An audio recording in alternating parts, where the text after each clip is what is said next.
Hey, y'all, and welcome back to the Quantum Playground. Today is a special day because we have a very special guest with us. Her name is Emily Brimlow. I feel like the universe brought us together in some very just spectacular, magical ways. She is hands down one of the most talented artists that I personally know. And her gift of music and her connection to spirit are so deep, and we're going to explore some of that today. Hi, my love. How are you? Hi. Thank you. That was very kind of you. So you're in Mexico right now. I am in Mexico, yes. And I just want to let the listeners know that right now, Emily could be out there surfing with her friends and her man, but instead she's here having this conversation, and the timing is so divine. I want to share a little bit about how we met for everyone listening. And it was really cool because Jake was shooting a video for you and Cody for the song Satellite. Oh yeah. I was like, oh, how did we meet? That's so crazy. I know. So that song just got synced, by the way. I saw that it just got a sick placement. So Jake had a friend who knows this guy Cody, who his project is called Kid Gloves, and they were filming. Check it out, so good. Yeah, it's really fucking good. And Emily is featured on the song Satellite. It's gorgeous. It just got synced like yesterday. Yeah, I think yesterday with that guy Jason, what's his name? Jason Derulo? Not Jason Derulo, but Jason anyway. Jason Vegas? Yes, that guy. He's in the movie. I think it's a show on Netflix or Hulu or HBO. I don't know, but it's called Shrink. Okay. Apparently it's pretty bomb. Cool. I need to see the little part that our song's in. So good. So y'all are filming this video, and I remember Jake was like, hey, I have to film this video. Do you want to come along? And to be honest, usually I'm like, no, I want to just go and do my But why would I want to sit on a sidewalk? For sure. But turns out I would really want to sit on a sidewalk. So that day I was just like, sure, I'll go along. And it was in LA and Pasadena. And we were chilling, and we didn't really get to talk that day. Like, you were kind of busy doing your thing and Jake was filming you, but I did get to talk a ton to Nate, and I was like, this guy rules. So deep immediately. And we're going to be seeing more of these folks. And I feel like we maybe talked for 2 minutes or something. We did at the end. Yeah. About mushrooms. And we're like, a lot of mushroom talk today, for sure. A lot of spirituality talk. So then next time y'all were rolling through Joshua Tree for the dinner, right? The dinner show. Yes. Yeah. Yeah. So just you, I think. You were just coming through. Yeah.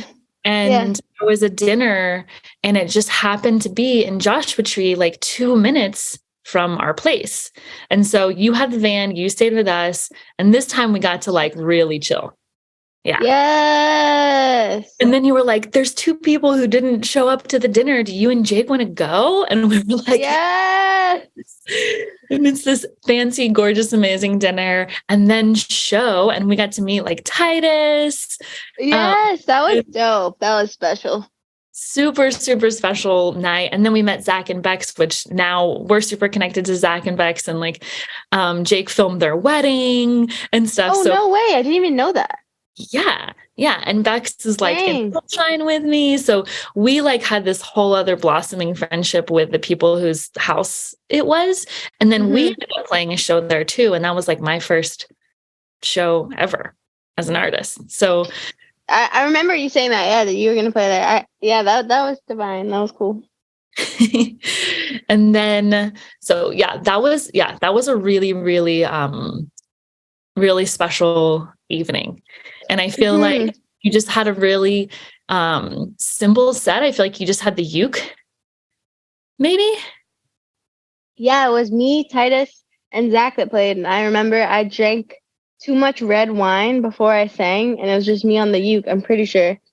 Yeah. And I remember being like, oh, I drank too, like, because when you drink red wine and try to sing, it like tightens your throat. You're just like, yeah. But I was still vibing. I was like, let's go.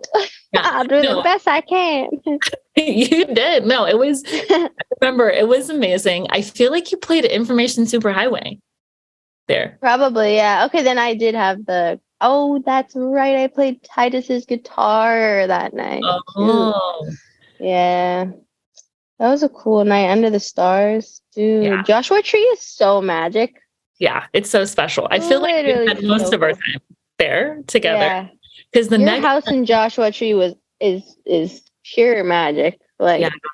Oh, I miss it. It's a vortex. You could just stay there for 500 days and just like, ah. For sure. So then we had the mushroom ceremony. And I remember a couple days before, you were like, so who told you the message, by the way? They were like, you need to play for these plant medicine ceremonies. Someone like some seer or someone. Oh, dude. Oh my gosh. Yeah. I got on this girl, her name's Mabel. She's from South Africa. And she takes Zoom calls and she does like readings, and she's a seer. Like, she just like calls out all this stuff in you. And I remember when I talked to her, I called her on Zoom, and I was going through a lot of we were in the van at that time, and we were in the desert, and I was going through a lot of health problems. Like, I was in a lot of pain. I didn't sleep for 2 days. And then I jumped on a call with her in the morning, and she was just like, she just was like, your energy is buzzing. She's like, what's wrong with you? And then she started just calling out all these things that I need to do to reconnect with the earth. And she basically said, she said, your music career is she basically was like, you're not a pop star. Like, stop trying to chase the pop star world. Like, you're not meant for that. Your music's for healing, and that's where your purpose lies in it. And then she said, you're gonna start not performing, but you're gonna start playing and being a part of ceremonies, like ayahuasca ceremonies, mushroom ceremonies, and you're gonna start being in those atmospheres and playing your songs and just spontaneously singing over people. And she literally said that all to the T too. And she's like, you're gonna be in nature more with your music, and that's the realm, your music for healing. She really emphasized that, and I still feel that strongly, and I'm very glad she said that too. I think that took a bunch of pressure off me. I don't know, it was so fascinating when she said that. She's like, your music is not for the pop world. Your music is in the healing world. I was like, what does that even mean? But then it was the next week that I found out you were doing that ceremony. Yeah. And I was like, girl, I need to, I think it was literally the next week. And I was like, can I just sing for you guys in the desert when you're tripping? I really feel like I should. In fact, you can. And it ended up being, so I ended up having 5 people staying at our house for this ceremony. And then you guys rolling through in just the most perfect timing. And it's so beautiful because they all still all of these ceremonies are special, right? They're all deeply spiritual and impactful. And I usually play music, and music is always a part of them. And then to have you there, I just know it made such a deep impact on them. And I could not leave the timing of it. And it's so funny for me to hear you say, what does my music's for healing even mean? I'm like, bitch, please. This is pure medicine. And but I can see the pop star whole thing is certainly tempting. And it's not that you can't, right? Like, obviously you would have the capability, but it's like, is that serving your highest purpose, you know? Yeah, I think genuinely just didn't even know there were so many realms in music when I first started. I was like, oh, so if I pursue a music career, I have to make it. I have to get a record deal. I have to like be a quote unquote pop star. Like that was just like it was ingrained in me. Like that's the only route of music you can really take. And then over the years, just like seeing like, dude, that's just a snippet, man. And that's a hard way to, pursue music, like to be full on like, I don't know. I respect all like the Katy Perry people. I'm like, dude, kudos to you, because that is just, dude, they work their asses off to be in that place, And for me, I'm just like, I just sing songs and make songs because like if I don't, I'll probably go crazy. And I need to write music. And then I was like, and I love so much creating atmospheres. I've realized over the years that like one of the things that I cherish so deeply is being able to hold space for people and create atmospheres through the gift of music. Like that's just a gift I was given. And some people are speakers, some people are healers, some people are dancers or whatever, but like that I can use the gift of music to create atmospheres for people and like hold space for people. And I'm like, that's where it's at for me. It's just so beautiful to sing a song, to like feel the energy of a room or a crowd and then transmute that back. Like, it's like, I don't know. It's just I'm so honored that I get to do that and that's like my life, I guess, I'm just very honored. Yeah. Oh my God. I'm like, I could just cry because you have a really special like captivation in, I think, your music. I think it really pulls people in and it does create this intimate vortex for people to just connect. But what I'm really curious about is, was music always like a spiritual experience for you, or did that shift at some point?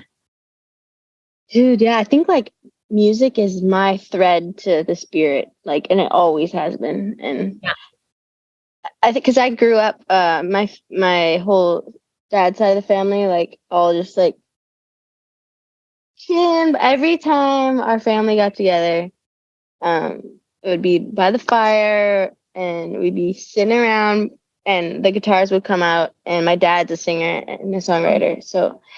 My dad actually is like so captivating. Like he could do, like I learned everything from him of like how to include everyone in music. Like music in my family was very inclusive. Like it wasn't like a performance like, oh, you're going to sing that song, we're all going to listen. It was like everyone's harmonizing, everyone's singing along, everyone's shaking the tambourine, and my aunts are all harmonizing. And I grew up in that atmosphere of just sitting beside my aunt when I was like 5 years old, just trying to like listen to her harmony. We're singing like the classics, like may the circle be unbroken. And I'm just sitting beside my aunts, just like trying to hear their harmony, and just it was so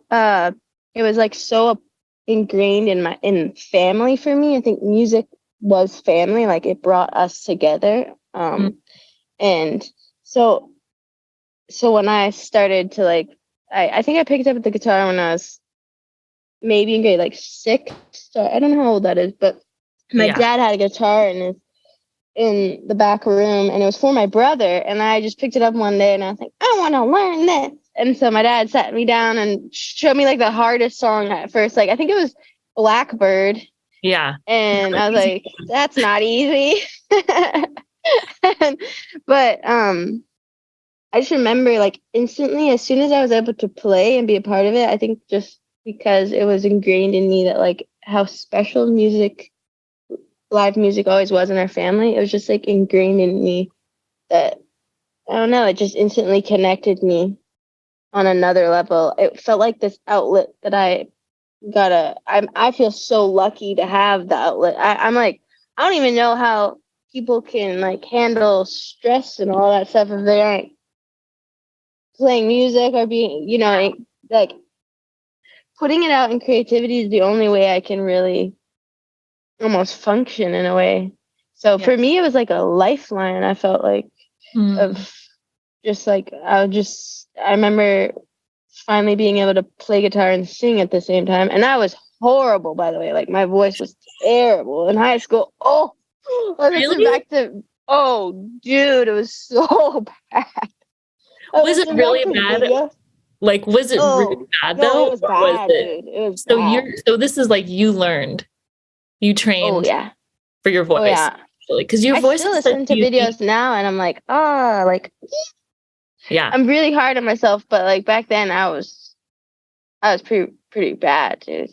Yeah. And I used to just smoke weed, go sit in my room for like 5 hours on the floor just singing. I don't even know what I was singing. And then it would go till about 11 p.m. and my mom would be like, all right, shut up. Which is so understandable, literally.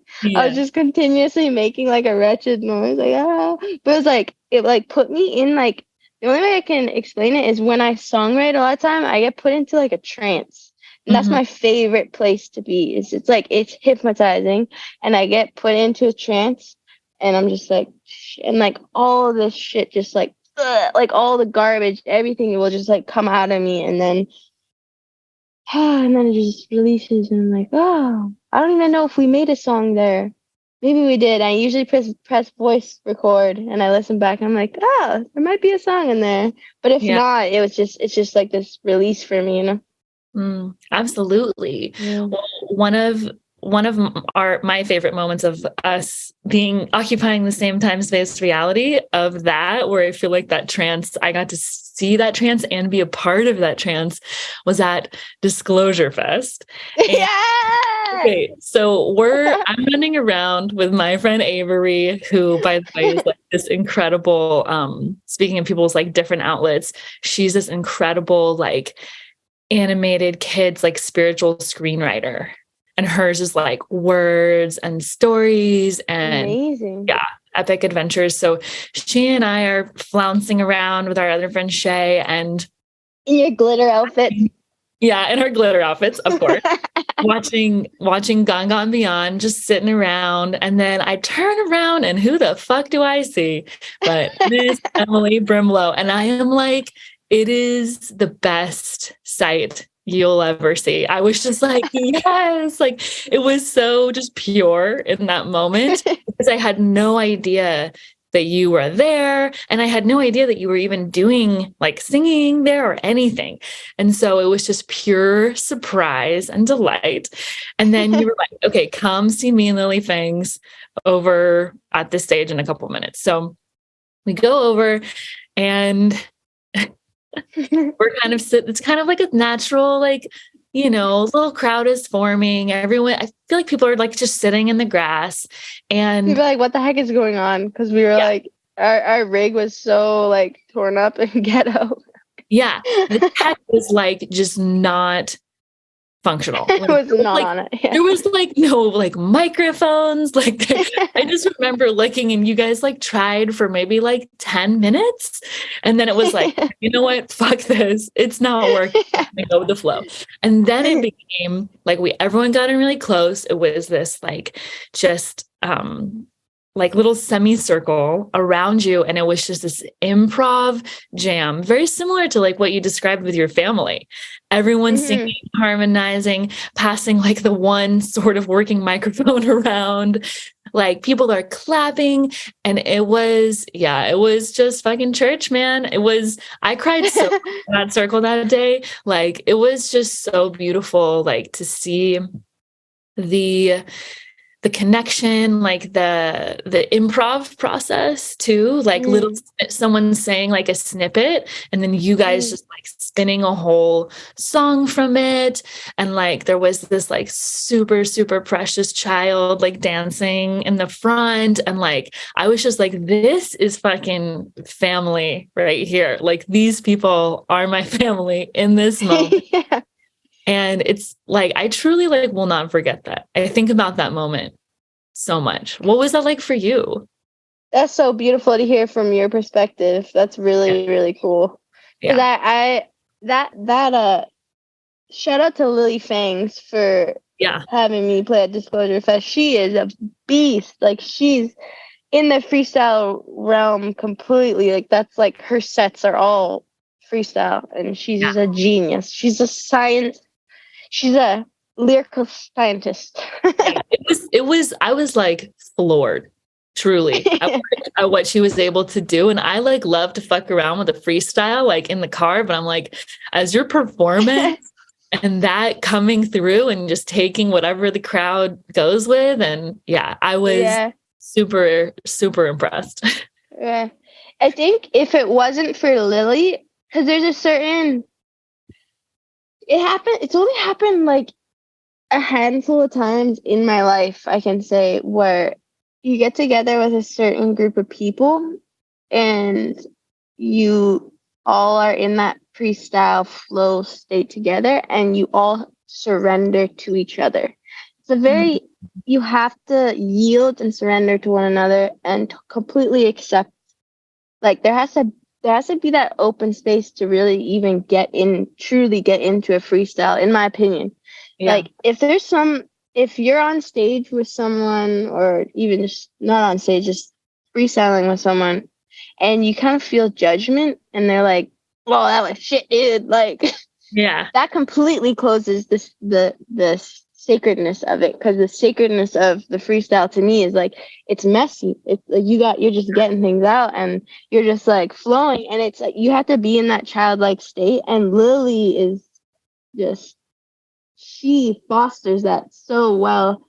And so I felt like so honored to just listen because I was just bouncing off her, what she was doing, you know, and we were both just like boom, boom, boom. Like, you know, when someone's in that state and then you're like, oh, dang, we going there. Okay. And I just appreciate her so much. She's so good at that. And that was the first time that me and her had ever performed together. And so then it was very special because we're like, dang, I think we got something going on here. We should probably keep doing this. Because it was just so, it's exactly what you said. Like it brings family. Like those moments are breeding family and like connection. And that's what the music is for in that moment. It's not for performance. It's for us all to connect one another and to be there completely present. Like it was such a present moment doing that. And it was really cool for me. I actually am gonna do a little set with her at this festival called MMM Music Meeting of Musical Minds Festival in Santa Clarita, and that's in May. And she's gonna play, and we're gonna do that again and just freestyle. Fuck yeah, that's where it's at. I'm like, it's just so it's really surrendering. And I like what you said about like yielding to each other because no one's like, I remember, you know, you guys passed around the mic a bit and I was like, dude, I would love to get on the mic, but it doesn't fucking matter. Like it literally doesn't matter because whoever it goes to and whoever it gets to is perfect in this moment. Right. And no one needs it, you know? So everyone can share it. And then you get this really beautiful co-creation that just feels like this tapestry, you know, or it feels like mosaic or something that will never exist again. Yeah, exactly. Right. That's the crazy thing about doing sets completely spontaneous. Well, it's so funny. It's like ironic to set an atmosphere to freestyle. It's like, it's just an ironic thing to say, but to create those atmospheres of just like freestyle I forget what I was even gonna say, but my mind just went completely blank. I had a profound thing to say. Yeah, there's just a lot of power in it. And I was gonna say something about when you're passing around the mic. Nope, it's gone. Yeah. You continue on. That's okay. It feels like, well, the container, you have to kind of set a container. And also there's like an implicit, can you hear that? No. Okay, cool. Good. What? A little doggy is outside. Very sad that she can't come in here right now. You have a dog? It's Jake's mom's dog, but she's such a sweetie, and we're gonna be really sad to leave her when we leave. It's crazy how attached you can get to animals. Oh my God, I know. Oh, I remember what I was gonna say. Tell me. I knew we'd get there. Yeah, because you're like, that will never happen again. Yeah. That's I think the coolest thing is when you are in an atmosphere and you're all freestyling and music is flowing. That to me is like the ultimate way to play music and do like you instantly connect to the cosmos.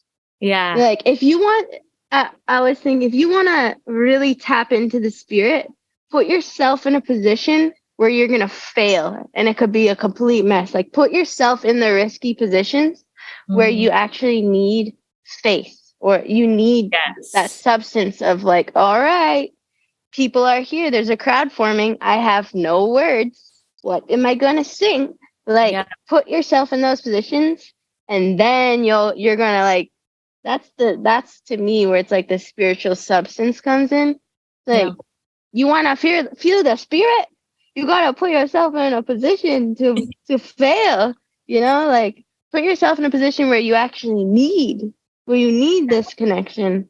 And then it kind of, I mean, at least for me, I have ADHD, so maybe I work better under stress.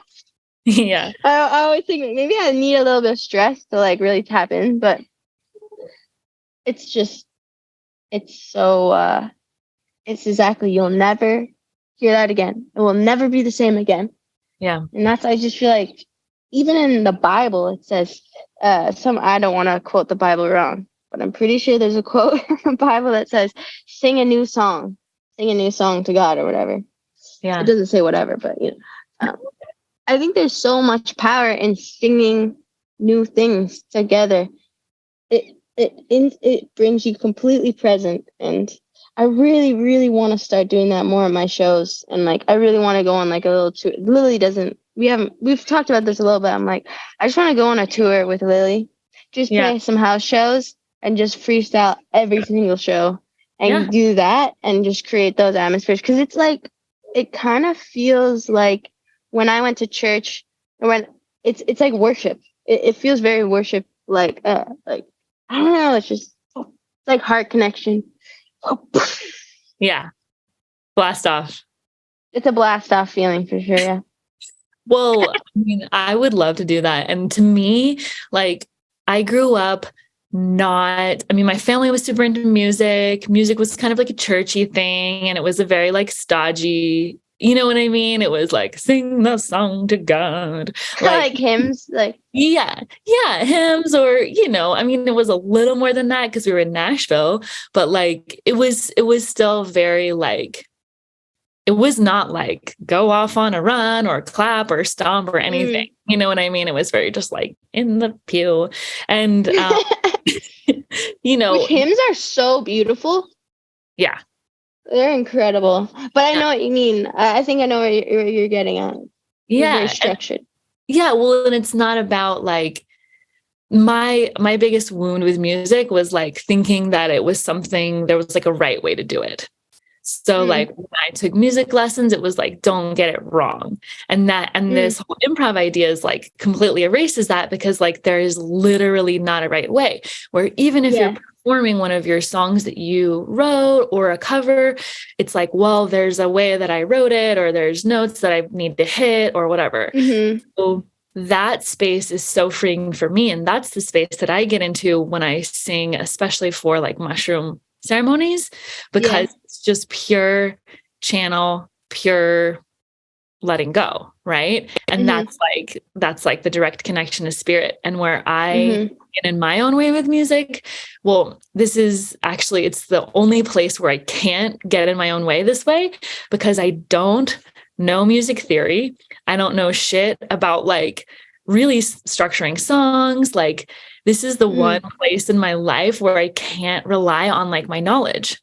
There's a lot of spaces where, you know, in my past, I really prided myself on being like smart and being intelligent and like knowing it and being really like studied and being really academic. And I was like a school teacher.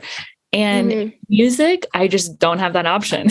Because I just don't fucking know. Like, I don't know, you know, at one point I studied like circle of fifths, or at one point, you know, I know sort of how to play the piano. I can kind of noodle around. I can noodle around the uke, but like, I just can't rely on that knowledge. And I feel like the universe like did it that way for me on purpose, because in my spiritual work, I just learned how to tap in really well. And so connecting to spirit is like truly the only way I can create music. Don't have another option. Like, yes, you know? I love that. The theory's out the window. Yeah. I think sometimes it's almost hindering knowing, having so much knowledge of, you know, music in general, like people that go to school for it. And I don't have much knowledge on it, so I can't say. I think there's such a benefit, like, to understanding the mathematics and science behind music, essentially. Yeah. But yeah, there's just that surrender of not understanding anything. Like, that's why I like to pick up instruments I don't know how to play, and I usually am the most inspired by that, just not knowing. And then you're entering into that childlike place again of relearning, and it's just so inspirational not knowing sometimes. Yeah, it's like the discovery, the wonder, the play. And I love Jake always reminds me of this. He's like, we don't practice, we play. And always approaching it from that place of play is so important for me, because I definitely, when I was younger, I definitely used to get caught up in it. But we haven't talked about this yet. I want to talk about your new album, Cheap Silver. I want to hear just for you, what was some of the inspiration? And also I want you to tell some stories about the Kickstarter, because we also had a little moment of connection mid Kickstarter, and it was just a really epic journey to creating this work of art. Yes. Yeah. That a lot of the songs in the album have been in the works for a few years now. And it feels so good to have it finally out, and to have a body of work out that I'm genuinely very proud of. I feel like I tapped into the earth sounds that I've wanted to. I don't know. It kind of feels like this album is a representation of the season I was in, and it feels a lot. It feels like me, which. Some of the songs I have out, it's not that they don't feel like me, but I think some songs I was striving a bit, and I was focused more on like, I want to make a song that hits. You know, I was kind of in that place for a bit, and now I feel like this album is just like, hey, check it out. This is me. If you like it, you like it. If you don't, you don't. I don't care. That's amazing. The non-attachment, it's there. I did this for me and to share my gifts. And I mean, that's the best. It's so funny because I was looking at some of your older stuff, which I'm not that familiar with. And some of your just like old album cover or, single covers. Oh, my artwork. And I didn't know anything about that then. I was just like, I think the first song I posted, I was like, we just got to get a photo. I got to find a photo on my phone. And I just found a random photo of me holding a dog. And I was like, that'll go. Let's slap her on. Has nothing to do with the song. I was just like, I think this is how it works. Just put a phone on, right? It's amazing. I mean, trust me, I'm all for like messy action. Just get, done is better than perfect. Big fan of that approach in general, but it's also really cool to see the evolution because there's like such a difference in like some of those songs. And then like, even not on this album, but more recent, like Bridges. That one is very, very popular on my yoga playlist. And you can just tell it's like, it's from this place of you that is, like you said, it's not trying to be anything. It just is, it is a message. It's a space in your heart that you felt like sharing. Yeah, that's cool. Yeah. Yeah, that was the intention for sure behind it. And then also to be able to do it independently, like with the support of, I guess not independently, but the support of everyone from the Kickstarter. That's just insane. Like, it's insane to me that 300 people were like on board to help me. I'm like, oh my God, I'm so fortunate. I'm so fortunate. And yeah, just thank you to all you people if you're listening to this. So wonderful. I feel like the Kickstarter journey is a really fun one. And I remember talking to you in this moment and I was like, dude, what's up with the Kickstarter? Like you're getting there. Like it's crunch time. Because I did a Kickstarter for animal guides and I just know the feeling. And you're just like, are we going to get it? Is it happening? Can we make it? Like, please. And you were like, man, I don't know. Like, I don't know that we're going to make it. And I was like, bitch, what the fuck do you mean you don't know you're going to make it? I was like, if anyone like can do this, it's you, someone who has so much faith and also just has like, I don't mean to say talent, like you haven't worked also at it, but also like, it's gifts and your many years of effort. Also, it's both of those things. But like, if anyone's music needs to be out into the world, oh my God, I'm like, it's yours for sure. It needs to be heard. And so I'm like, okay, we're not doing this like fucking giving up. And then like 2 days later or something. Yeah. That was not. Yeah. You definitely heard me in that place of just like, I think there was like, how many hours left? Maybe like 40 hours left of the Kickstarter. Yeah. It was crunch time. Yeah. And I had only gotten to, I would get to 30K and I had only gotten to like 17 at that point, I think. Yeah. Which is still a huge, like, that was amazing within itself. But yeah, I was stressed. And I had to like let it go. I had to surrender a lot. That I remember, I think it was after we chatted that I just like, I remember that night just I was also recording the album at that time. So I put myself in a position where I was like, I'm going to record it. I don't have the money for it yet, but not the wisest decision maybe to do that, but that's just how the timeline worked out with Zach Winters for me being able to go there and film production and everything. I was like, I'm going to do this Kickstarter and we're going to record it at the same time. He's like, that's insane. And I was like, I know. Faith mode, baby. Faith mode.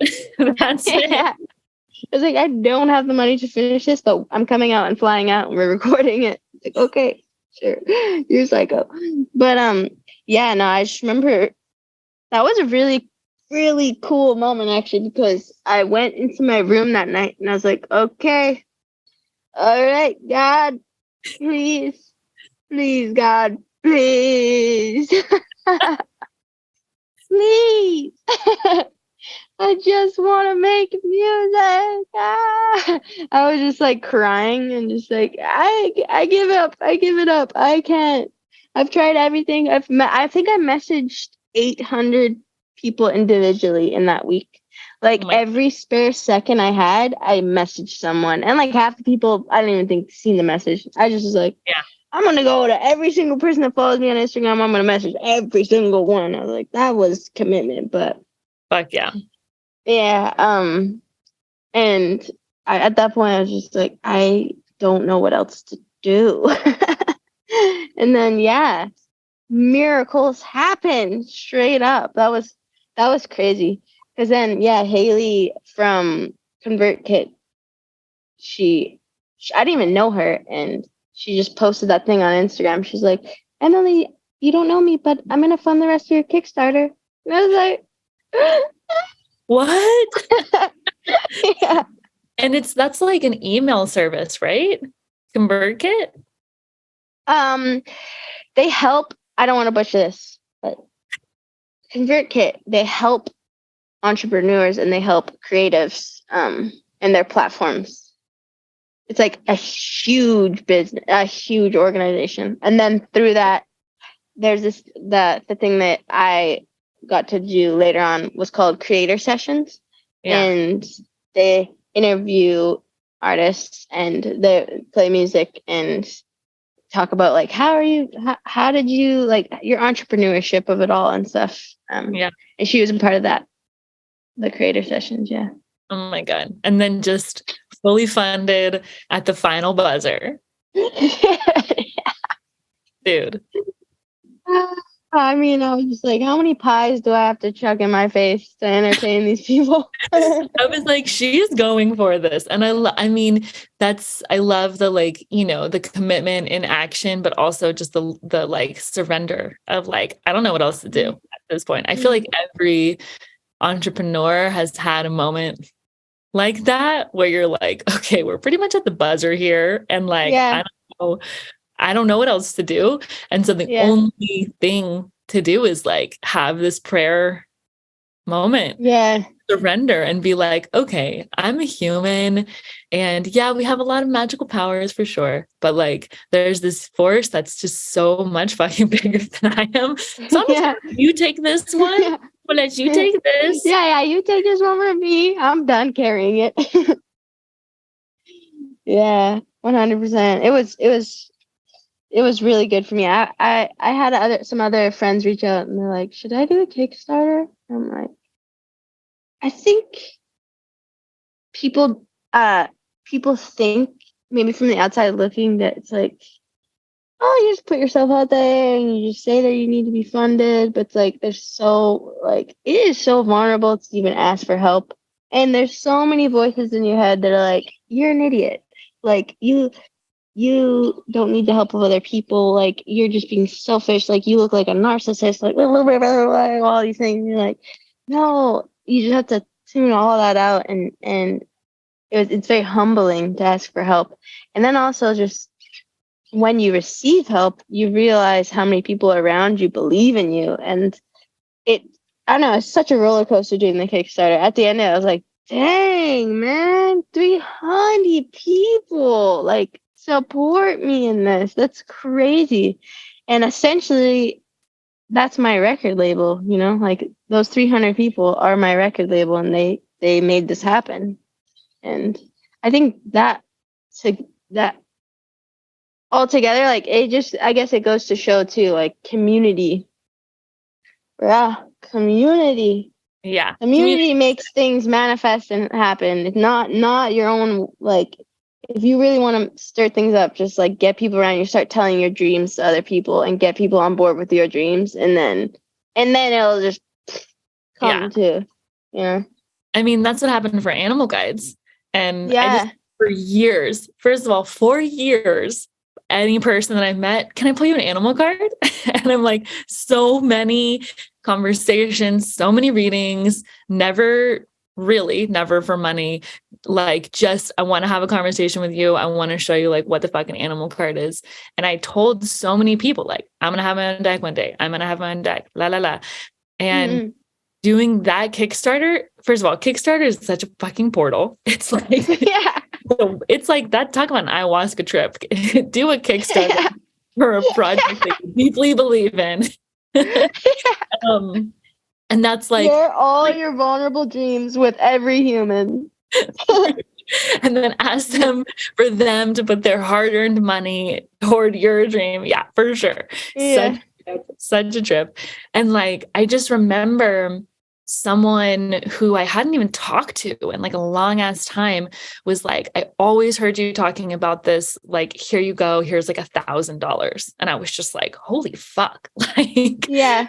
and this is just like, this is an Oracle card deck, or like, I mean, it could be anything, right? It could be, it's an album. It's any other kind of business. It could be literally anything. And that's, I think it's so important to remember, it doesn't matter what it is, but it's that you felt called to it, that it's your, something special that you're bringing to the world, that it's serving the world in only like a way that you can.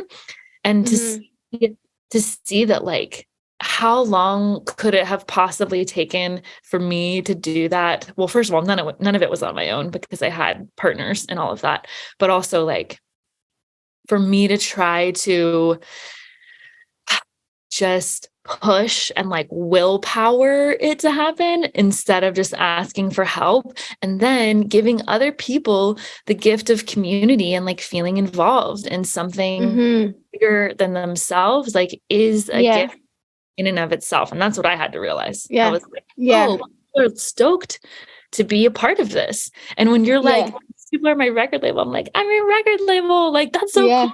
Like, isn't that so healing? That's so like new earth, like music industry vibes to me. It's like your community, 100%, your fans are your record label. Yes, that's it. Yeah.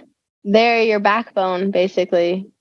And it's so cool. It makes me think about how I was at a wedding a couple months ago, and I'm blanking on this man's name, but we are friends with him now. Nathan's friends with him.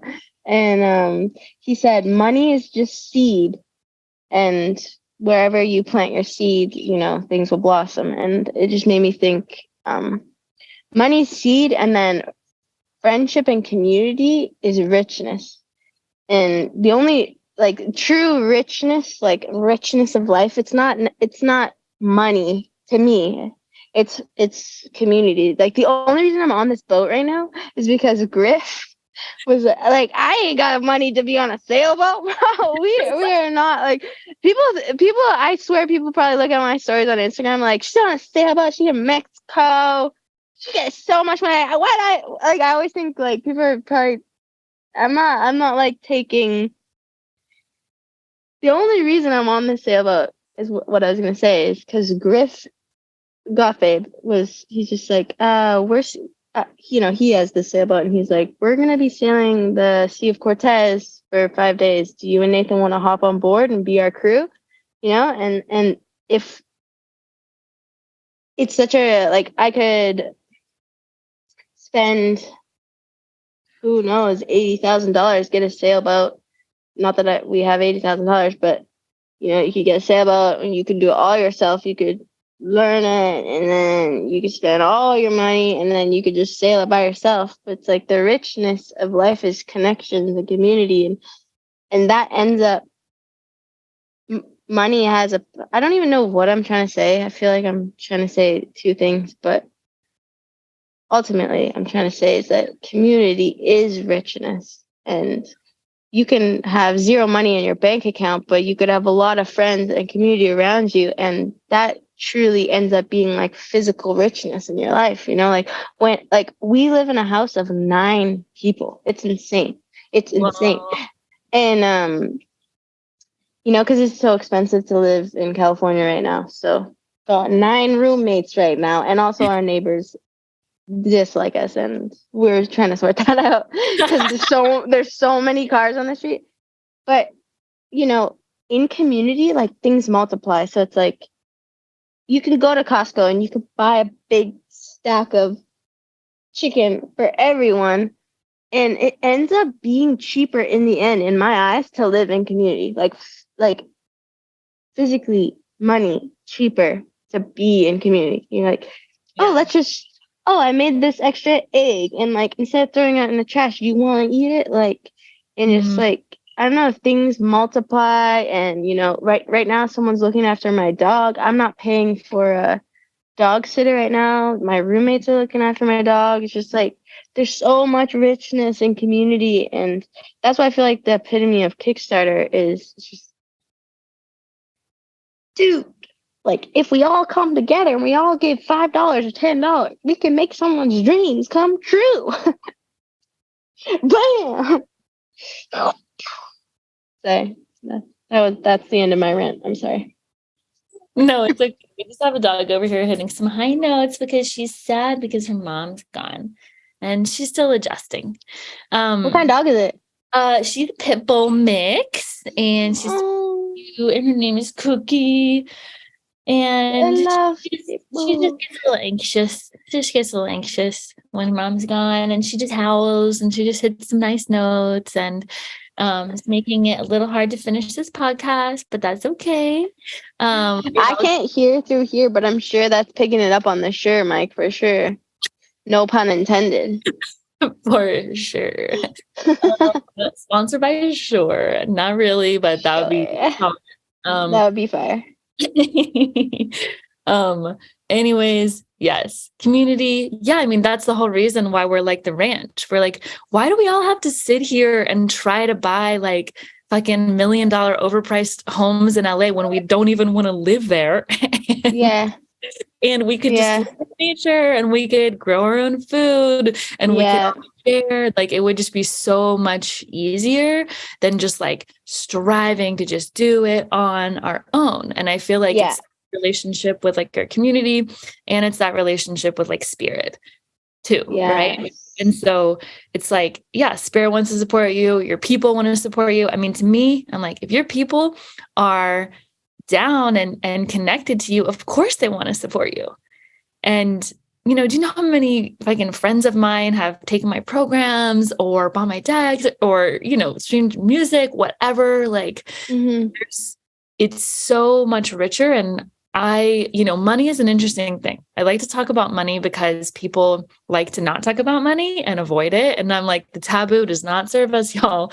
But there's this idea, right, of like, money with no spirituality, no community, no connection is like fucking worthless, right? But also spirituality and trying to ignore money and like it doesn't exist can totally bite you in the ass too, right? So to me, I'm like, why not just have the deep spiritual connection, have the rich community, support each other, and allow that to be the path to even more abundance. Because to me, I'm like, if good-hearted, deep spiritual, amazing people don't have money, nothing in the world is going to change. Dang. That's when it comes back to the seed. Like it truly is seed. And like when good-hearted people are planting good seeds, and investing in things, like there's more flowers, there's more blossom in the earth. I love that. And it doesn't have to be like, you know, it can totally be like a nonprofit or a charity, but it can also just be your music, because like I know firsthand for sure your music heals, my music heals, Jake's music heals, like Griff's music heals. Like how is that not just as healing as anything else? But it could also be like a healing center, or it could be food. Like it doesn't matter what form that money takes to me, if it's like from that soul space, you know, from the soul space within you, it's going to create an impact. It's going to create a positive impact. And that's what I'm here for, you know, because it does take money to record music. It does take money to like have shows, like it, you know, there's, the seed, really good. That's a really right. It hits different, right? You're like, it's just seed. And it makes like, give me your seed, baby. All I'm asking for is a couple seeds. Come on. So good. I was gonna say, this is a trippy thought, but as AI kind of takes over the creative world and like is like making paintings for people now and writing songs and taking over more and more, the one thing that they won't ever be able to replicate, I truly believe, maybe they'll try, But you cannot fabricate community and authentic connection, and you can't fabricate, the freestyles and music and that feeling of the cosmic connection. You can't fabricate that. I really hope you can. Maybe you can. I don't know. Elon might be onto something, but that's pure the magic. Like, you can't. AI ain't got nothing on us in that way, because sometimes I get worried that it's just like all the jobs are going to get taken up for creative people and all people, and just robots will do everything. It's like, no, dude, we're still like, we have this innate feeling in us that wants human connection. We want it. We truly do. Apparently, scientifically, I could also butcher this fact, but I heard that you need like 30 hugs a day or something, or like 20. Like, you need a lot of hugs a day to be healthy. I've heard 12. I've heard 12 hugs. Okay, yeah, 30 might have been a lot. And I'll take 30 any day. I will totally take 30 hugs a day. Yeah, right. But it's like, I mean, babies die without that physical connection. It's like, as humans, I think we in the America world, and just a lot of first world countries, and just society is promoting individualism so much, and it's just not. I mean, I'm assuming that's probably connected to suicides and all that. Like to be so individualistic, and then you go, I feel like our heart really craves to be in tribes and to be in community. But it's harder and it's more vulnerable, and more things come up, and we're like, it's more comfortable to be individualist and all this. Like, maybe it's more comfortable emotionally, I guess. Maybe, but when you're in community, to have people around you and to be constantly hugged and loved around you, like that cocoon, I'm like, I'll choose the conflict resolution. I'll choose the chaos. I'll choose that any day over just living alone in an apartment by myself. Like, living alone? I think maybe that's one of my greatest fears. It makes me think of marriage. It makes me think of choosing lifelong connection, and being like, it's going to be, you're going to face so much more, but it's going to be so deep, and no judgment to anyone who doesn't choose marriage, because that can also be found in a lot of other relationships. But that's one of the ways that I experience it for sure. And then I just think of COVID, mental health statistics were just through the fucking roof because of intense level of isolation. And I'm so grateful that we had the space in Joshua Tree that we did, because we actually were able to still have a lot of community through that. And it was such a saving grace. And to your AI point, which I love that this is coming up. I'm let's talk about your album. We're let's talk about AI. I'm over that. Let's go. But there's a difference. I feel it's the difference between, processed foods versus whole foods versus organic whole foods versus homegrown organic whole foods, right? So there's stats right now that nutrient density in food, a tomato that you get now has 8% of the nutrient density of tomatoes 30 years ago, right? And by the way, I know. And so it's even if you are eating vegan or eating all the veggies or whatever, right, you're still getting less from that, and our bodies are suffering as a result of it.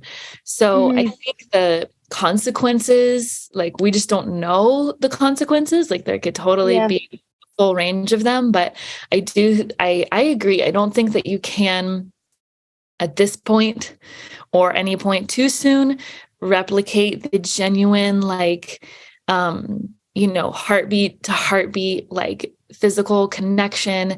And to bring it full circle, I feel that's where the mushrooms get you.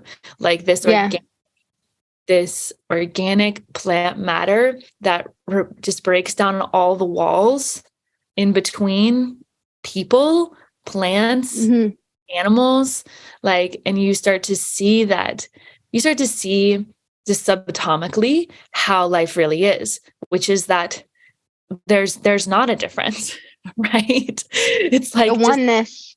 The oneness, exactly. Yeah. And so I always go to like, does the oneness include AI? Like, does the oneness? I know, dude. No, I'm like, we create like, it's a never ending circle of thought. Yeah, it's for sure. And it's fascinating. At least for now, I'm like, it's so clear now to me, like what you do makes an impact on people. Keep doing it. Like soon we'll have the ranch and we'll be in Colorado. Come out, everybody to Colorado and experience like communal living and what that can look like, and know that it's going to have greater challenges than like just the comfort zone, like you said, of like just living in alone and doing it on your own. But there's also so much unnecessary struggle that comes with that path too. Like it's just a your struggle that you want to have. You want to struggle together. Whatever one you choose. Yeah. It's like we can work together toward a common goal, but we can still have individual ways that we express and individual dreams and projects that we desire to bring forth. But if we can start to connect to a little more of the oneness, then I think it'll just make things honestly easier. I think it's just easier. Like there's the little bit of harder that you have to get over, like, little hump, but like I really feel like shit, it's just easier. It's easier to do it with people. 100% is, you know? Yeah, I completely agree. And from the outside too, because I remember, I know a lot of people that live alone probably look at like hippie communes and all that. Like they probably think it's so culty and just such bull crap, you know? Like, what are you guys doing? Okay, stop freaking hugging each other and just all living on one land. Like it seems like a fantasy that people are trying to make reality, and it's just childish and stupid to many people. But then you go and you live in community, and then you're like, how could I have ever lived any other way? It's just so, it seems like it makes individualism, I don't know, that oneness, it just seems so right. Yeah. So right. And I feel so deeply bad for people that haven't experienced good community and don't know what that's like, or didn't grow up in a good family, because dang, like just to feel that aloneness in this world, yikes. Oh, well, my heart breaks for people like that. Let's go there, because I was listening to your song Lonely and it was ripping my fucking heart out. So thanks for that. But I feel like that's kind of getting into that world. Do you want to talk about that one just a little bit and then we'll wrap things up? Yeah, leave it on a low note for sure. Yeah. We started with a high note, leave it on a low. No, I'm actually really proud of that song, and I feel sometimes that I capitalize on my vulnerability.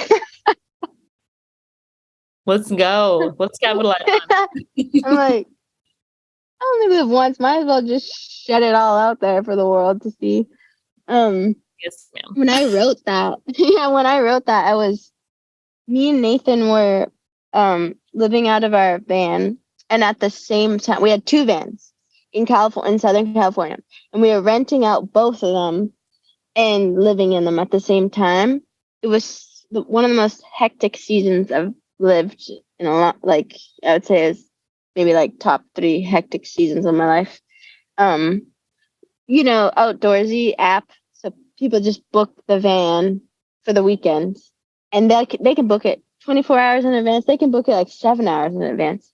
And so we were living in the van, and then someone would book it and be like, either if the other van was rented out as well, we're like, we got to find a place to stay for the weekend. And me and Nathan would just go crash at random people's places. Shout out to Ashley Woods. She hosted me on her floor. It was so bad that me and Nathan didn't have room to stay in the same place. And if we rented an Airbnb, then that would take away from the money that we made from the van, and we'd make zero money. So we're like, we gotta just find someone's floor to sleep on for the weekend. And it's so hectic. And that's when I wrote that song. I specifically remember posting about van life and just like, yeah, adventure, woo, free spirit, yeah. yeah. And then like 2 hours later, just crying. I'm like, whoa, I am not being real.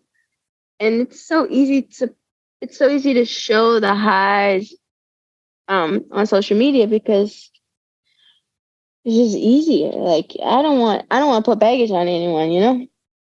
And that's kind of what birthed that song. I think of just like, whoa, Emily, like you like actually are really sad right now and you're anxious and you have a lot of feelings that you ignore and shove down. And I think it's time to really look at that and why do you feel this way? And like it's okay to look at the hard stuff and it's okay to accept your shadow self. I think that song for me was like looking at my shadows and being like, yo, this is really true. Like I really do struggle with a lot of anxiety. I really do. I've had some pretty hard lows and felt very depressed and felt very alone. And I think for me, feeling lonely isn't necessarily because I'm always around people. So when I said in the song, like feeling lonely for me, like, you know, the whole chorus is low, low, low, lonely.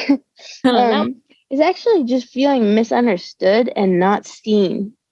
And I realized that that's feeling known and seen, probably the ultimate like feeling of love for me when I feel known and seen. And I think it's so lonely and so depressing when you're around a lot of people. Speaking of the highlights of community, when you're around a lot of people and you don't feel seen. But there is an aspect, I mean, you could be in the busiest street in New York and feel so alone and I truly believe that's because there is something in us as humans, at least in me, just wants to feel known and seen so badly.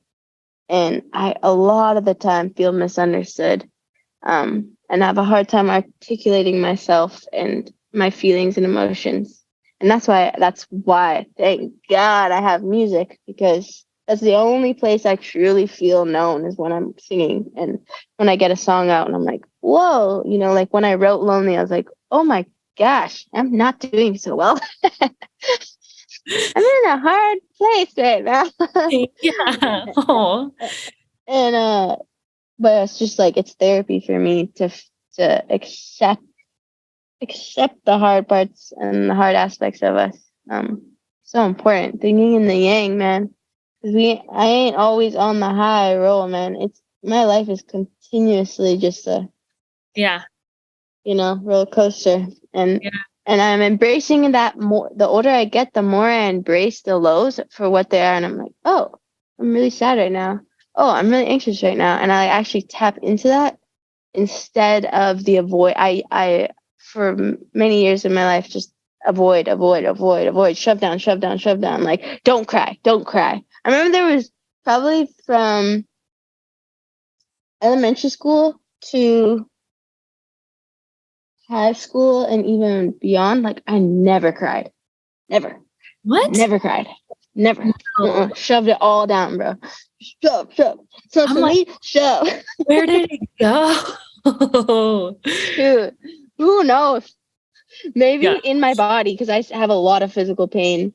I think I stored a lot of it in my muscles and stuff, and I'm dealing with that aftermath now, I think. Yeah. And like learning. And learning to accept myself, like, oh, I'm actually like, I'm an introvert, actually. I need time alone. Like I need, like, and listening to my needs. That was not a thing. I did not know how to do that for the majority of my life. And then this is crazy. So I moved to Australia. I know this is way off the beaten path of lonely, but we're getting to the fine. I'll wrap it around. But I remember in Australia, I was living I was going to school there, and I was actually doing missionary school, and it was Christian. I was like a Christian missionary for like 4 years. It was gnarly, dude. I was spreading the good word of the Lord, telling everybody about Jesus. And it was awesome. It was such a magical time for me, and I'm very grateful for that experience. And I remember praying to God. I was like, I'd really like to cry now. I'm ready to cry. And I think it was 2 months later. I bawled I remember we were in like we were in like a worship night, and I went, and the school I went to is called YWAM, Youth with a Mission. It's very charismatic. It's Familiar. So like talk about like spontaneity. I think that's where I learned the whole freestyle thing that came from those charismatic spontaneous nights of worship, where we're just like on the floor, like everyone's like so hippie and Christian there. It's really, really cool. And we were just like on the floor praying and singing. And I just remember I heard Spirit say, like, can I adopt you? I want to adopt you. I want to be your mom and dad. Like, I want you to be mine. And that just broke me open, dude. Oh my God. And I heard it clear as day too. It was like, I want to be your mom and dad. And I specifically father. I remember I want to be your father. You're my daughter. I want to be your father. And I just remember just like, I don't know if I've ever cried that much. It was like gross cry. Just like, it all comes out. I think I just ever. And after that moment, I was able to cry a lot more frequently. And ever since then, I just like pray. I've always prayed, like, I want that compassion and empathy, and I want to be able to cry easily. I feel like people that cry easily, I'm so jealous of. I'm like, bro, like people that can cry in front of people are that's true vulnerability too. I'm just like, damn, like you're courageous to cry in front of me right now. Like if I am about to cry, I will lock myself in the bathroom and I'll look myself in the mirror. I'm like, don't you bitch. You know, and I'm learning, like, that's so unhealthy. That's so unhealthy. It's like, embrace that.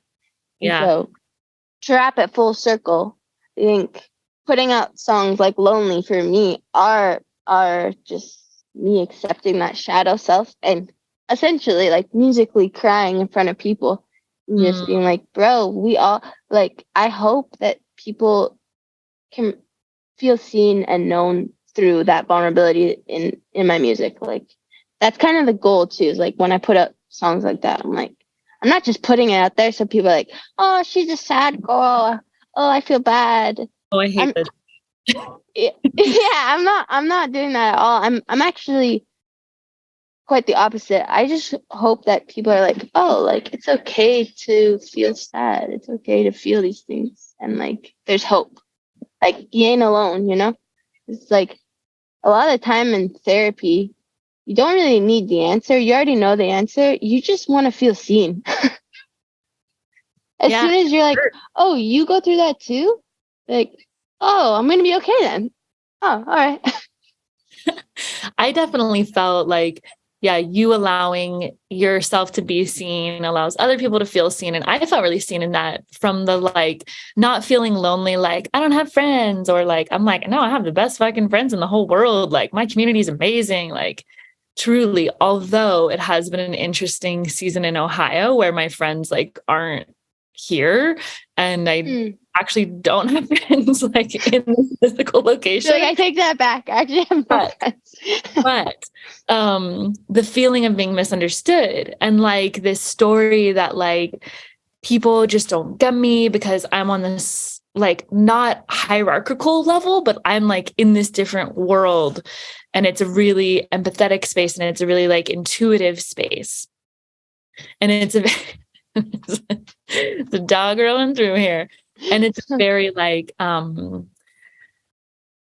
sometimes just people are like, Anna, you're fucking crazy. Like people, I have literally had people be like, you're crazy. how are you so happy? How are you so this? How are you so that?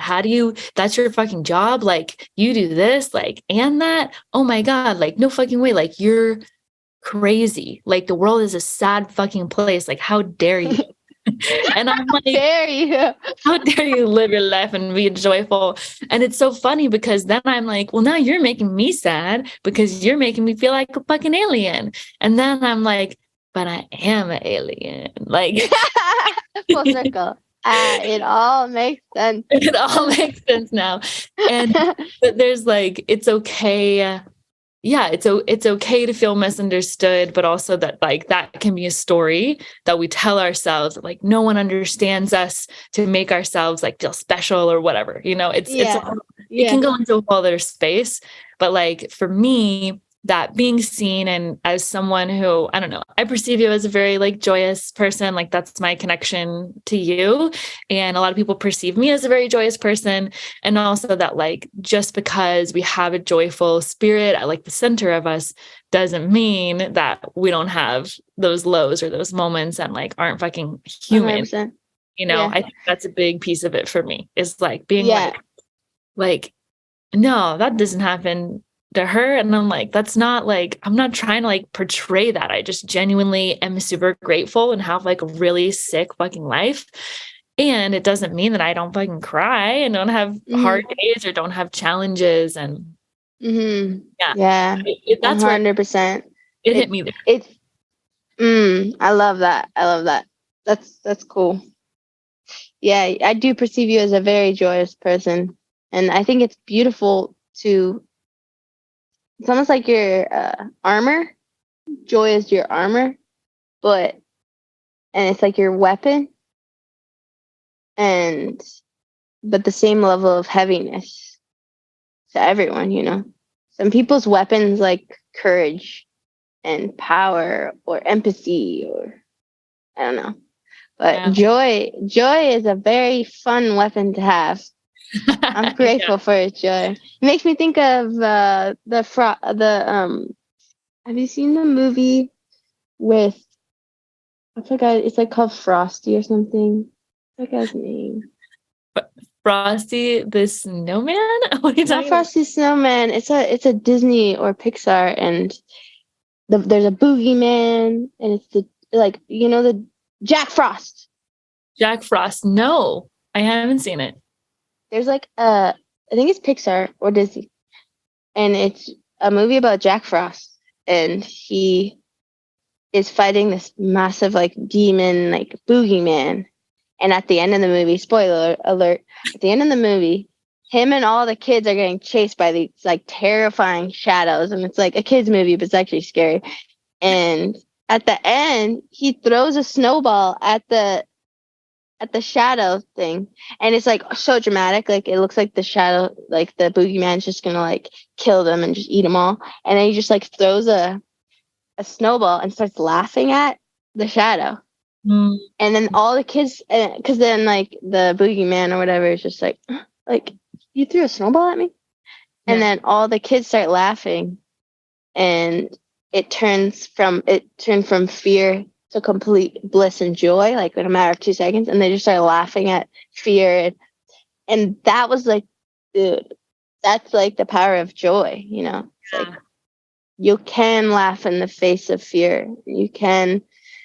It don't mean heavy shadows ain't coming. It doesn't mean that like things don't get hard, but joy is just a powerful weapon to have, and I see that in you a lot, and it's like that kind of shit moves mountains, you know. Thank you.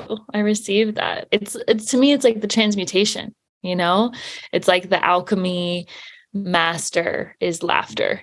And that's a huge part of my gift. There's a lot of like, if anyone's familiar with like Gene Keys, my whole Gene Keys is the sacred like trickster. And it's like, you're literally here to like trick people into just like having a good ass time and trick into thinking that like, no, life is actually easy and life is actually just like super fun. And it's this like fucking like Game Boy game. And you're just like playing around in it. And we're all just, I don't know, we're all just fucking dressing up and playing around and like random shit. And like, it's amazing. You know, and it's like, it doesn't mean it's not like deep and it's not wild and there's not scary moments and all of that. Okay. I love that. You're a trickster? Yeah. I love that, dude. Yeah. Do you know what's so crazy is that one of my friends came over and she's like a seer. She can see like angels and all these things. And she goes, your angels love playing tricks on you. Like they're always tricking you. And I was like, that's so funny because I always feel that. I feel like a continuous joke with the spirit. I was just like, haha, haha, got you again. The cosmic. You thought your life was over, got you again.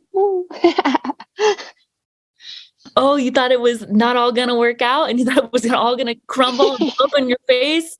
Got you again. Yeah, I got you again. Haha. And you're like, you're crying. You're like, I guess you did. Oh my God. Okay. I was trying to remember this so hard and I cannot remember. What the fuck is your sign? What's your birthday? Oh, September 2nd. So my sun is a Virgo and then my moon is Sagittarius. That's all I know. You're Virgo. Well, you know, there's a Virgo full moon in the next couple days. Really? So you might be having some big, be having some big feels in the next couple days. That's so interesting. I was thinking maybe that's why, because me and Nathan are about to just rent an Airbnb. We're only here in Puerto Vallarta for the next 2 days, and then we fly back home. So it's a really short trip. Basically, we did it for the adventure of the sail. But I've been feeling since I was on this boat, I'm like, I need to get to land. I need to touch land. Oh, Earth, yeah. Dude, Earth, yeah. You need your land legs back, Miss Virgo Earth sign. You're like, what can I like hold and touch and just be? That makes a lot of sense. And then the Sag moon, I feel like, Sagittarius is my sun sign. And oh, really? That makes sense for you. And so moon, like the emotional connection over like philosophy and exploration and like these ideas and music and fun, like and travel, adventure, right? Like that's definitely the Sag vibe. And I can definitely see that's like a place where we connect. And my rising sign is Virgo. So I totally. Oh, we opposite. Yeah. I totally get like, I don't know, the Virgo energy can have a lot of like perfectionism, can have anxiousness is definitely part of it, or just like the chatter, the internal chatter and whatnot. I feel you, boo. I feel you. And I see you. And I love seeing you.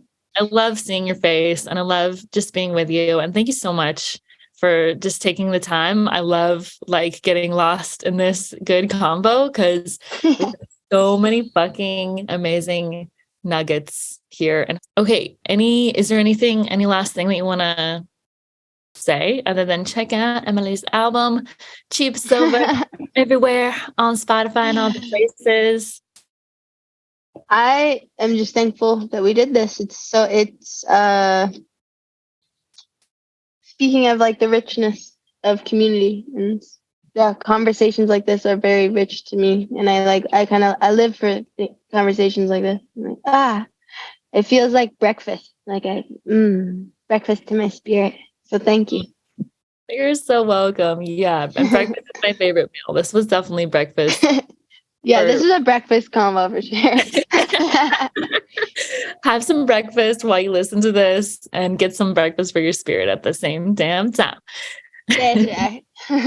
Oh, my love. Go play and have the best time in Mexico. And I hope to see you really soon.